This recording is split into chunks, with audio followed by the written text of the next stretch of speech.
The JFK 35 podcast is produced by the JFK Library Foundation and made possible with the help of a generous grant from the Blanche and Irving Laurie Foundation.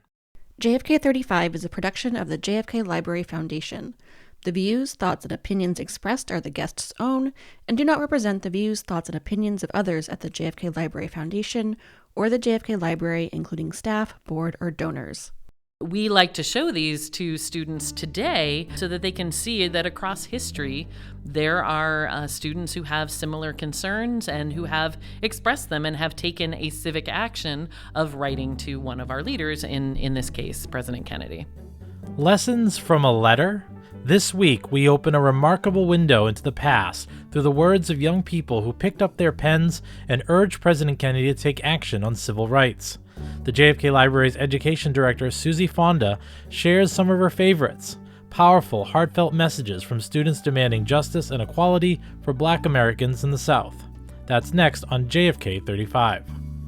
And so, my fellow Americans, ask not what your country can do for you, ask what you can do for your country.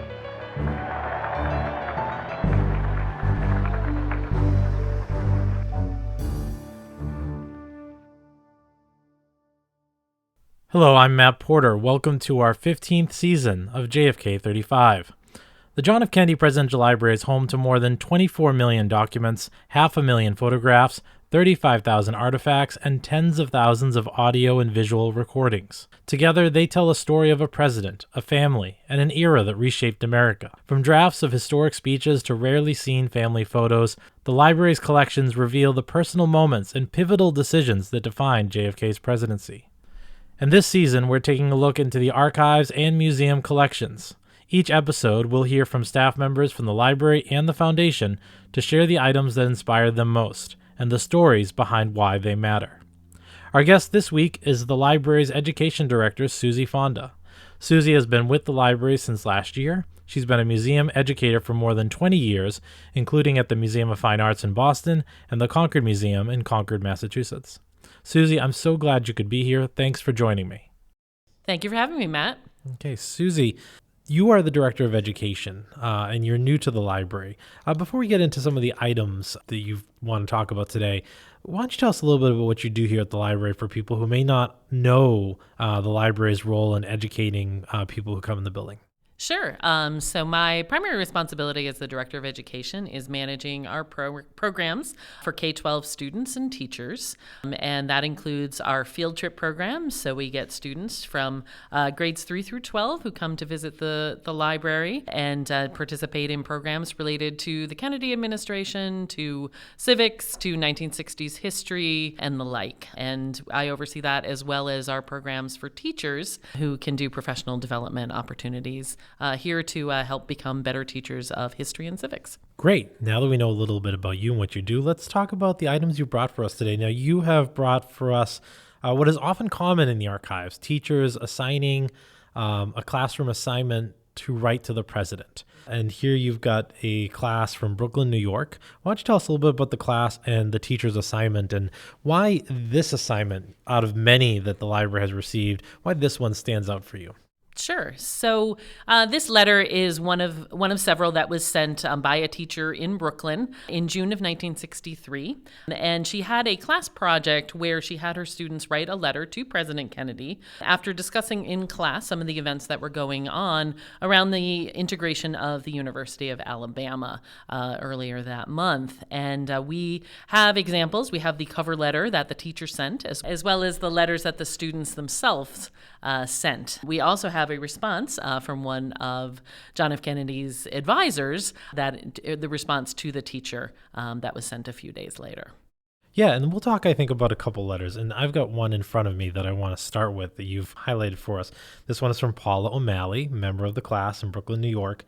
And she writes in the letter really poignantly that the whites and the Negroes, she thinks, should mix because this is a country of freedom and every person in it should be free. What is it like reading these words from children that, seem to, where a lot of times adults may be clouded by different interests or, biases?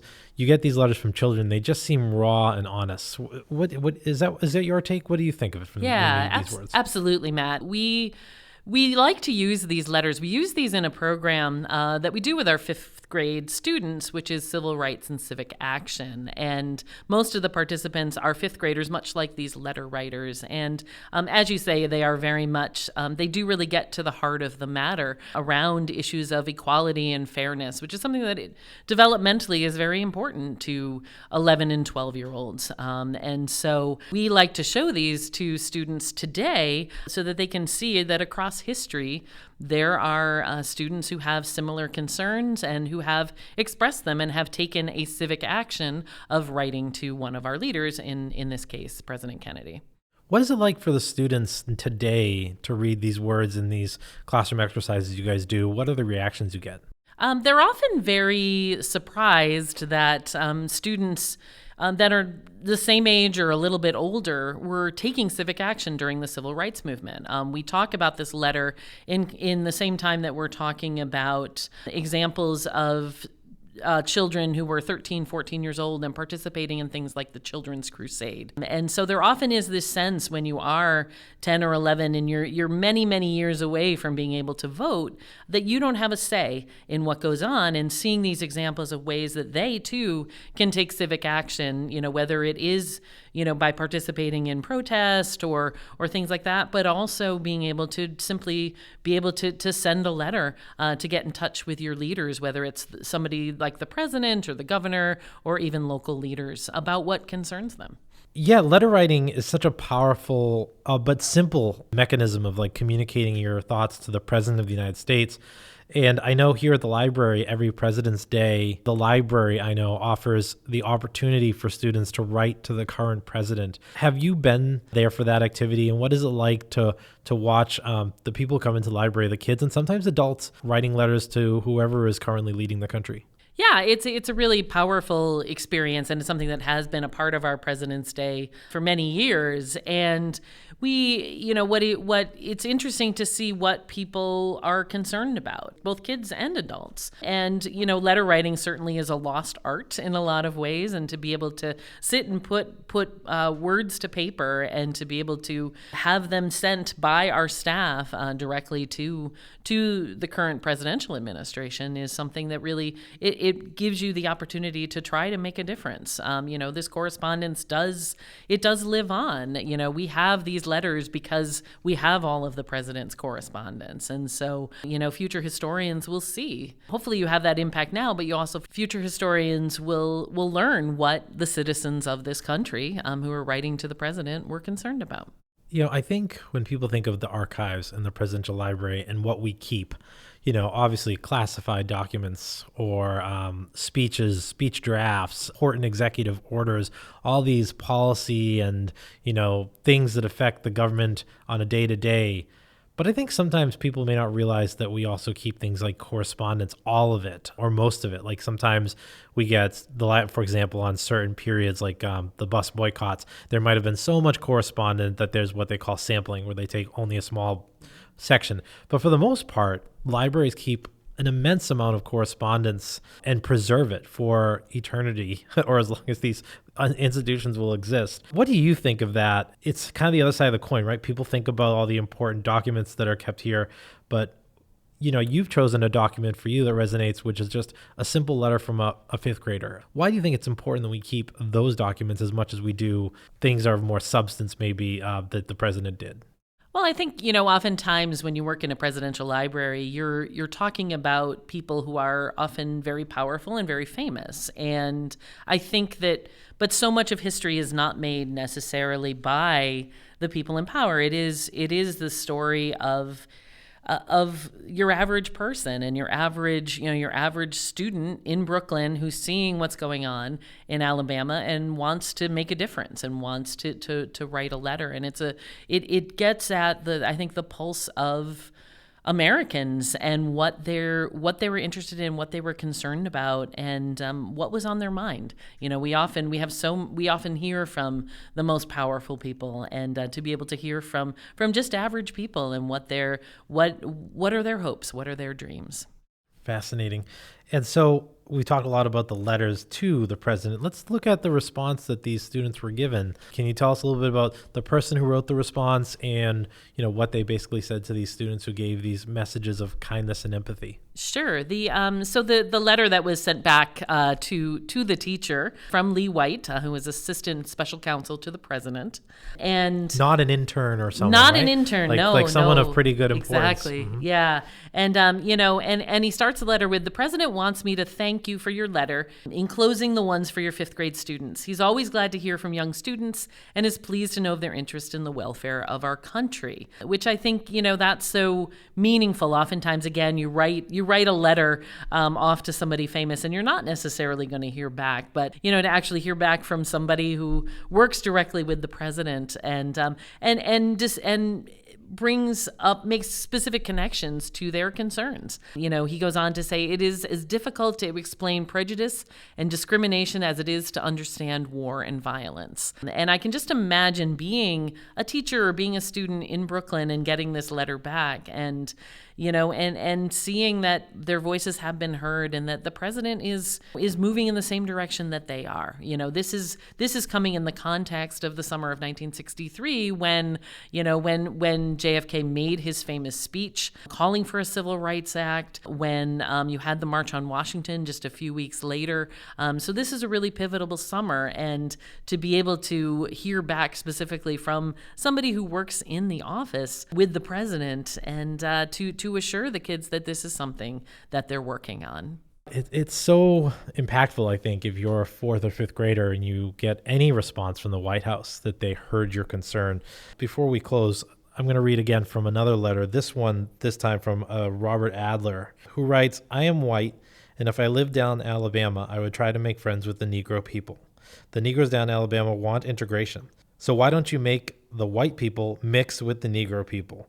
My class was talking about what's going on in Alabama, and I came up with the idea of writing to the president and asking him to do something to help the Negroes." From Robert Adler. So again, it's like the simplistic, the kids don't fully understand how complex the situation is, but they get to the point of the message, right?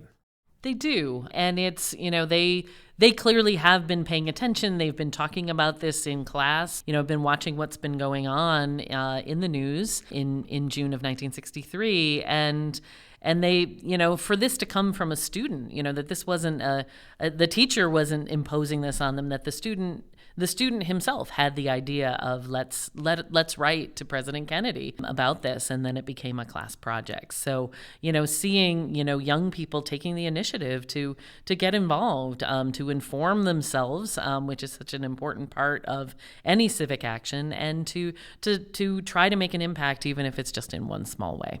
And so now to jump back to your job, Director of Education at the JFK Library, and what the JFK Library's mission is, that sort of correlates, right? Today, we're looking to make more Robert Adlers of the world, right? And Paulas of the world. Exactly. And that's what we're hoping to do through our programs. And we, absolutely. And all of our programs use the 1960s as a lens to look at our current day. So we will look at how are presidents elected. We will look at how can citizens have their voices heard. What are the impacts of events in the 1960s, and how do they impact us today? So that's what we hope to do in all of our programs. We want to, history can seem like something very ancient, and particularly to kids today, 1963 may as well be the pyramids.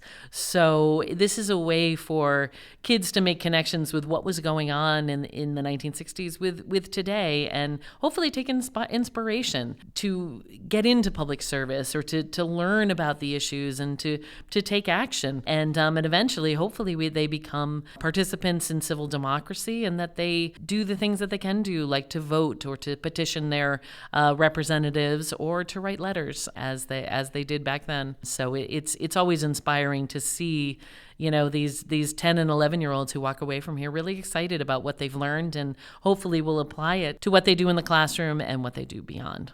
The power of the pen, or maybe now the keystroke, absolutely still lives on. Absolutely. Oh, thank you, Suzi. Thanks for talking to us today. Yeah, thank you, Matt. It was a pleasure.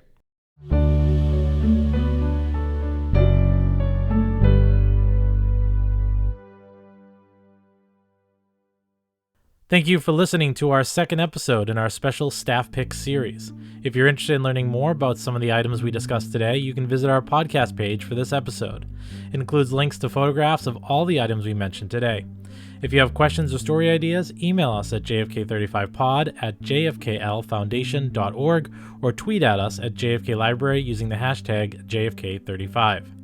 If you like what you heard today, please consider subscribing to our podcast or leaving us a review wherever you get your podcasts. Thanks for listening and have a great week.